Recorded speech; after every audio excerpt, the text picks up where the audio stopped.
સાહેબ બંદગી સદગુરુ કબીર સાહેબની એક રવેણી છે, જેમાં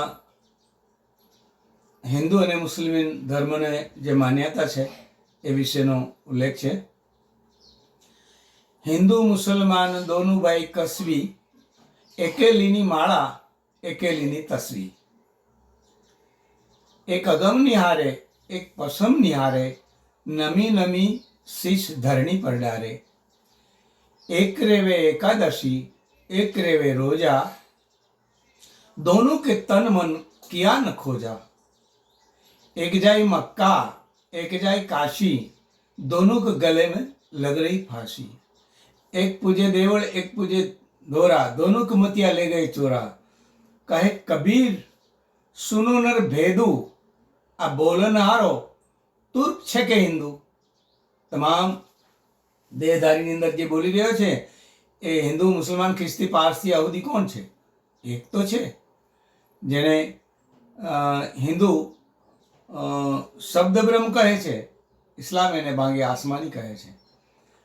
દરેકની પોતપોતાની રીત અલગ અલગ છે, વસ્તુ સ્થિતિ એક જ છે। એવો કબીર સાહેબે આ રવેણીની અંદર ખુલાસો કર્યો છે। અને આ રવેણીના એક એક શબ્દને જ્યારે ભાવાર્થ સાથે કોઈ પણ મનુષ્ય સમજે છે ત્યારે કોઈ પણ ધર્મના વ્યક્તિને અલગ નથી સમજતો। કેમ કે આ વિશ્વનો માલિક બે ચાર નહીં પણ એક છે, એવું સદગુરુ કબીર સાહેબ આ એમની રવેણીમાં કહેવા માગે છે કે આ રીત અલગ અલગ હોઈ શકે છે પણ વસ્તુ સ્થિતિ અલગ નથી, એક જ છે। જેવી રીતે ગુજરાતીમાં પાણી કહેવાય છે અને હિન્દીમાં એને જલ કહેવામાં આવે છે અને ઇંગ્લિશમાં એને વોટર કહેવામાં આવે છે। એટલે ભલે નામ જુદા જુદાથી વ્યક્તિ એને સમજે છે પણ વસ્તુ સ્થિતિ જલ પાણી તો એક જ છે। એમ